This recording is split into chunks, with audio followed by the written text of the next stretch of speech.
The Cathar were beings of elegant precision. Their forms, a blend of pale, smooth biology and gleaming, integrated cybernetics, moved with an economy that spoke of hyper-efficiency. Their home world, Cathar Prime, was a planet sculpted by logic, every resource managed, every interaction governed by irrefutable reason. Emotion, to the Cathar, was a messy, unpredictable variable, a relic of less evolved species. Their starship, the Logos, reflected this philosophy. Its corridors were silent, its lighting subdued but perfect for their multifaceted optical sensors, and every system operated with flawless, predictable logic. Then there were the humans. The human research vessel, the Intrepid, was to Cathar sensibilities a study in controlled chaos. Its corridors hummed with conversations, occasional laughter, and the clatter of equipment that seemed to be in a constant state of being rearranged. The humans themselves were a riot of forms and expressions, their faces mobile, their gestures expansive.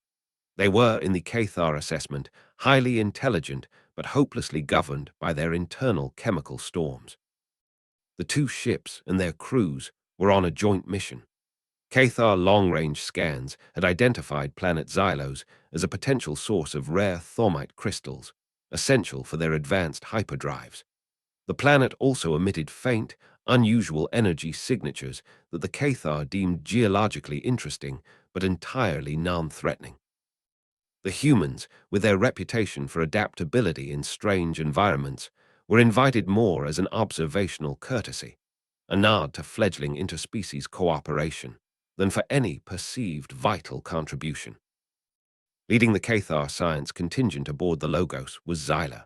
Their voice was a calm, modulated series of tones, their optical sensors, a pair of crystalline lenses set in a gracefully sculpted head, rarely betrayed anything more than polite attention. Xyla was the epitome of Cathar intellectualism, viewing human reliance on gut feelings as a charming, if inefficient, quirk statistical noise in the grand equation of the universe. Commander Eva Rostova of the Intrepid was, in many ways, Xyla's opposite. Her dark hair was often tied back haphazardly, her uniform bore faint grease stains from tinkering with a stubborn diagnostic panel, and her decisions were frequently peppered with phrases like, "I have a hunch," or "something feels off." She was a veteran explorer, her mind sharp, but her respect for the subtle, unquantifiable warnings of her own instincts was profound. The initial briefings were a study in contrasting styles. Xyla would present elegant streams of data, charts, and logical projections regarding Xylos.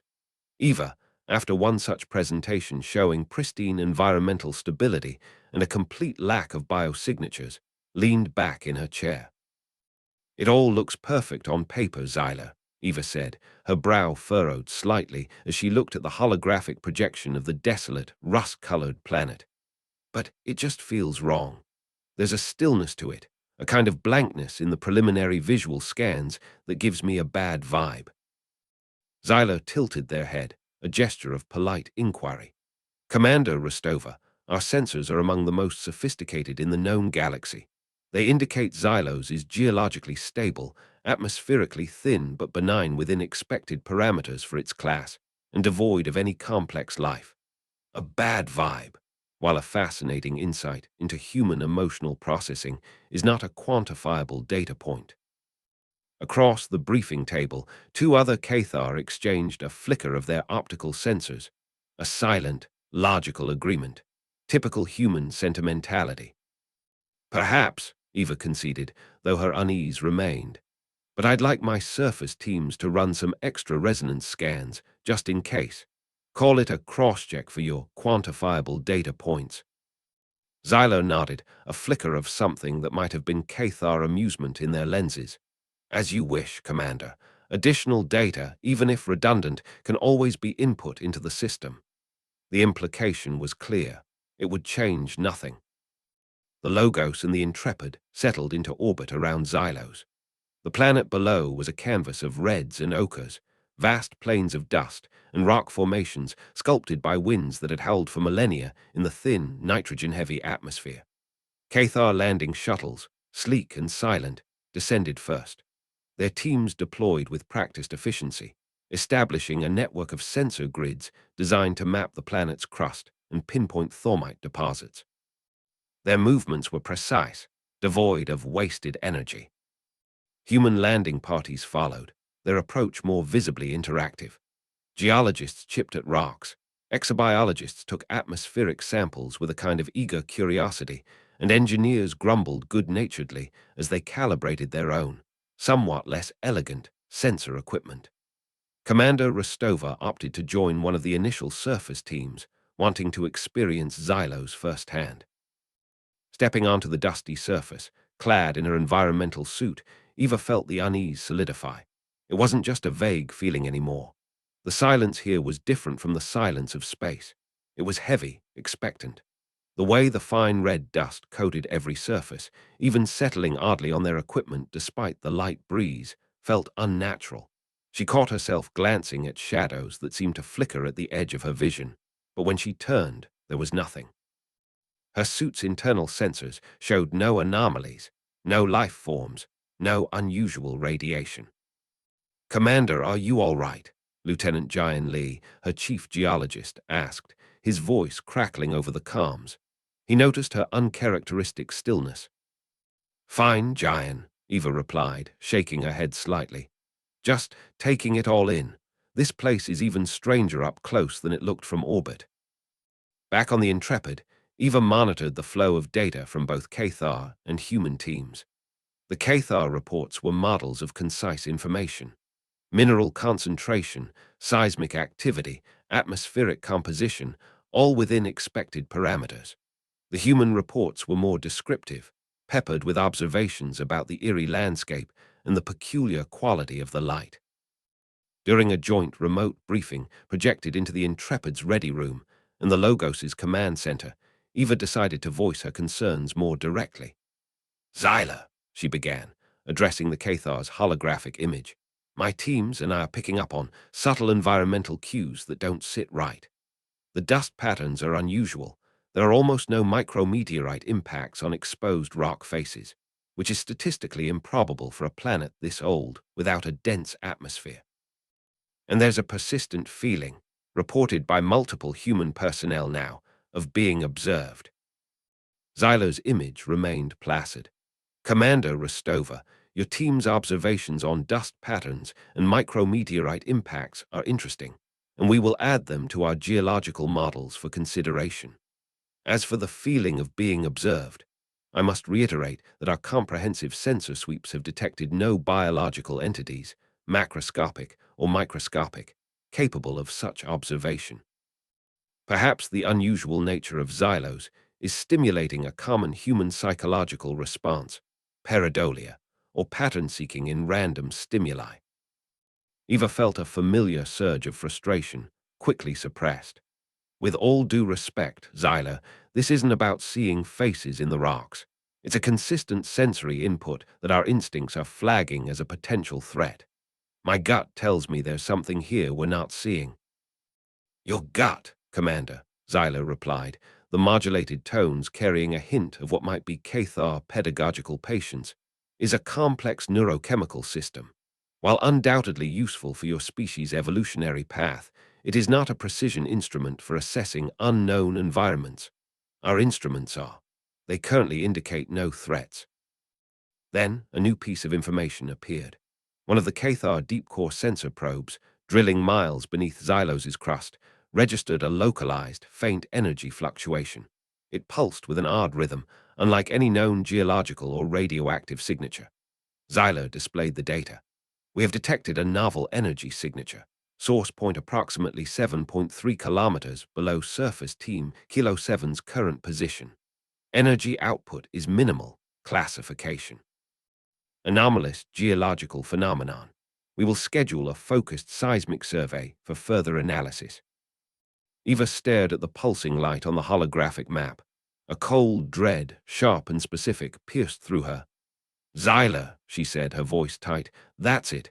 That energy signature, it feels like what I've been sensing. It feels alive. And it doesn't feel friendly. It feels predatory." Xylo's optical sensors did a slow blink. "Commander, The energy output is orders of magnitude below anything that could sustain a complex life form, let alone one capable of projecting a predatory feel across planetary distances to affect your emotional state. It is, by all logical assessment, a natural phenomenon. The polite dismissal was clear. The humans were letting their imaginations run wild, anthropomorphizing a simple blip on a screen. The polite debate became academic with terrifying speed. The anomalous energy signature didn't just pulse, it erupted. On the main display, the previously faint blip flared into an angry red bloom, expanding rapidly. Alarms blared across both the Logos and the Intrepid. Cathar surface teams reported sudden, catastrophic equipment failure. Their precise, logical sensor grids went dead. Then, their biomonitors started sending chaotic signals. Report! Xylo's voice, for the first time, lost some of its perfect modulation. It was sharper, laced with an uncharacteristic urgency. Surface teams are unresponsive, a Cathar technician called out. All telemetry lost. We are detecting, I cannot classify it, a wave of psychic interference sweeping the planet. On the Intrepid, Eva watched the main view screen, which now showed static from the surface cameras. Her bad vibe had transformed into a sickening certainty. All human teams, recall, emergency evac now, she ordered, her voice cutting through the rising tension on her bridge. The attack wasn't physical in a way they understood. There were no ships, no energy beams lancing through space. Instead, it was a silent, insidious assault on the mind. The Cathar, with their hyperlogical, cybernetically augmented brains, were particularly vulnerable. Their processors, designed for order and reason, were overwhelmed by an input that was pure, weaponized chaos. On the Logos's bridge, Cathar slumped at their stations, optical sensors flickering erratically. Some clawed at their heads, emitting discordant tones of distress.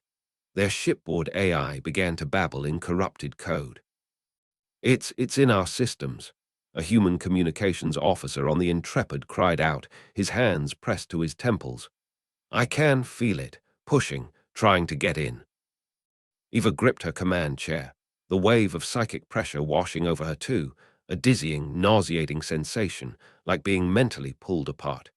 But in humans, while terrifying, it didn't cause the immediate systemic breakdown it did in the Cathar. Their minds, accustomed to the daily tumult of emotion and irrational thought, had a strange, messy resilience to this form of attack. And in that moment of terror, Eva's intuition, the thing Xylo had so calmly dismissed, flared into a brilliant, horrifying clarity. She understood. The bad vibe was her subconscious recognizing the signature of this alien consciousness. The feeling of being watched, the unnatural stillness, it had all been real. This entity or entities wasn't just energy, it was thought, predatory and vast, and it fed on or was perhaps disrupted by certain mental states. "It's targeting their logic," Eva shouted, an idea wild, desperate, utterly illogical forming in her mind. "The Cathar, their ordered minds are like an open door for it." She looked at her own crew, faces pale, some trembling but still functioning. "We need to fight it on a level it understands, or maybe a level it doesn't." She turned to her first officer. "Commander Davies, get me Xylo, if they can still hear me." A crackling, distorted connection was established. Xylo's holographic image flickered wildly, their usually serene features contorted. "Commander, Rostova, our minds, logic, failing." "Xylo, listen to me," Eva commanded, her voice ringing with desperate authority. "Your logic is your weakness here. This thing, it operates outside of it. We need to disrupt it, create a counter-frequency it can't process." "Counter-frequency," Xylo's voice was barely a whisper. "Our defensive algorithms are useless." "Not algorithms," Eva insisted. "Emotion, raw, chaotic human emotion. We need to broadcast it. Fear, anger, defiance, pain, whatever we've got. Amplify it through the ship's main comms array. Create a psychic scream." On the Logos, what remained of Xylo's conscious thought reeled. The proposal was anathema. To weaponize emotional contamination, to deliberately unleash such irrationality. It was unthinkable. It was madness. "That is not logical," Xylo managed. Logic is dying out there, Xyla, Eva shot back. We're next if we don't try something completely insane. Trust my gut on this one, just this once. On the Intrepid's bridge, human eyes turned to her, wide with a mixture of fear and dawning understanding. Her science officer, usually a man of calm equations, nodded slowly. The human emotional spectrum, it's incredibly complex, highly energetic on a quantum level. If this thing is psychic, a focused blast of raw emotion, it's an unknown variable. It might work. The Cathar subcommander on the Logos, witnessing Xylo's near catatonia and the escalating collapse of their personnel, made a decision that would be debated in Cathar logic circles for generations. He overrode Xylo's fading objections. "Do it, Commander Rostova." His strained voice came over the comms. "We have no other options." Eva took a deep breath. "All right, people," she addressed her crew, her voice now a strange mix of terrified and resolute. "You heard them. I need you to feel. Don't suppress it. Let your fear out, your anger at this thing. Picture it trying to tear into your minds and push back with everything you are. Communications, set up a narrowband psychic frequency, modulate it with our raw emotional output. Let's give this monster a taste of human crazy." The crew of the Intrepid, and even some of the less affected humans on the Cathar ship who could hear her orders, closed their eyes. They dredged up their deepest anxieties, their primal fears, their collective defiance. Eva led them, her own mind a vortex of terror and fierce protectiveness. She thought of Xylos not as a dead rock, but as a tomb, and this entity as its keeper. The ship systems, jury-rigged by desperate engineers, took these raw, potent mental signals and amplified them, converting them into a targeted wave of pure, chaotic emotional energy. A silent, psychic scream erupted from the human ship, a wave of concentrated fear, rage, and sheer, stubborn refusal to die. The effect was instantaneous and dramatic. On the view screen, where the vague, shimmering disturbances of the entity had been subtly visible to human eyes, it now visibly recoiled. The psychic pressure lessened abruptly. The Cathar on the Logos moaned, not in pain, but as if a great weight was lifting. Through their recovering sensors, and even through their own bewildered direct perception, they witnessed the impossible. Raw, unstructured human emotion, the very essence of what they considered a primitive flaw, was driving back an entity that had effortlessly dismantled their flawless logic and sophisticated technology. They saw terror not as a weakness, but as a weapon. They saw the terrifying power of an illogical mind. The concentrated blast of human emotion, a chaotic symphony of fear and defiance, battered the unseen entity. It had expected ordered minds to unravel, logical systems to corrupt. It had not anticipated an adversary that could weaponize the very essence of pandemonium. The psychic presence, vast and ancient, wavered, and then, with a final, silent shriek that echoed only in the minds of the sensitives, it retreated, pulling its tendrils back from the Cathar and human ships, back into the deep, dark recesses of Xylos. A fragile, exhausted quiet descended upon the bridges of the Logos and the Intrepid. Humans slumped in their chairs, emotionally drained but alive. On the Cathar vessel, the recovery was slower. They were not merely tired, their entire understanding of the universe had been fractured. Xylos slowly regained full consciousness. The last clear memory was of their logic failing, their mind being pried open by something ancient and cold. And then there was the overwhelming wave of something else. Not logic, not data, but a raw, burning energy. They looked across the flickering holographic link to Eva Rostova. The human commander looked pale and weary, but her eyes were steady. "Status?" Eva asked, her voice hoarse. "The entity has withdrawn," Xylo managed, their vocal modulator still struggling to form tones correctly. "Our systems are stabilizing, personnel recovering. Commander Rostova, what was that?" Eva leaned forward. That, Xyla, was human intuition backed by a healthy dose of primal fear and a refusal to go quietly into the night. We gave it something it couldn't compute. The journey back from Xylos was subdued. The Cathar kept mostly to their ship, communication between the vessels limited to essential operational status reports. Xylo spent long periods in silent contemplation, replaying the events, trying to fit them into any logical framework. The data was undeniable. Cathar logic and technology had failed. Human emotion and intuition had succeeded. It was a conclusion that was both terrifying and, in a strange way, profoundly illuminating. Xylo's official report to Cathar High Command was a document that sent shockwaves through their meticulously ordered society.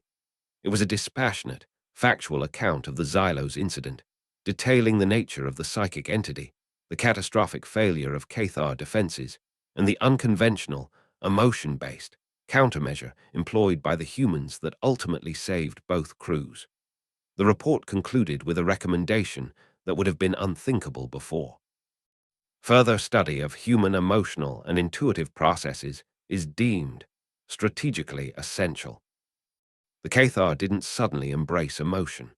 They were, by nature, beings of logic.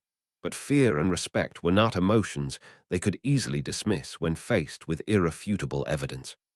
They began to study humanity with a new intensity, not as a primitive curiosity, but as a species possessing a poorly understood, potentially volatile, yet undeniably powerful tool.